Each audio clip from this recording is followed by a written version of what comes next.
नहीं कटक रे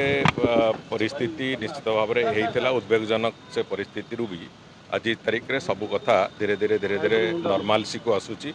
एवं पुलिस एडमिनिस्ट्रेशन यथायोग्य जो भाई भाव में कम करने कथा करी गतकाली भी माननीय मुख्यमंत्री समस्त को अनुरोध करिसेंती आमर सरकार तरफ आम समस्त अनुरोध जे एभलिया कौन कथा न हो जहाँकि ओडिशार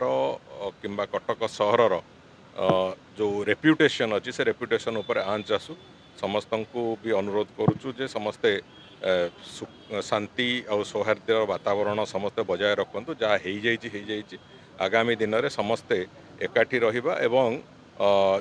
जो माने ए घटना गुड़िक सहित संपृक्त अच्छा समस्तंकर मत एवं समस्ते भी से बाबद रे सजाग अच्छा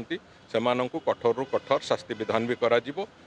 जो माने करिचंती किंबा आगामी दिन में जदि कहीं करने भी चेष्टा करेंगे समस्त शास्ति विधान हम से दृष्टिकोण मु भावुची समस्ते निजर भावावेग को निजर चेतना को समस्ते गोटे सकारात्मक भूमिका नेबे एवं कटक सहर जो नॉर्मल सी जमती नॉर्मल शांति थाए कटक सहर सबु समय लंबा समय मु तो मो जन्मरू देखी आसी कटक सहर को तेणुक से कटक सहर जो एक अलग वातावरण थाए जो भाईचारा थाए समग्र कटक सहर भितर सेटा सबू जमीती थाए सेमिति मेंटेन हो रोहू समस्त से अनुरोध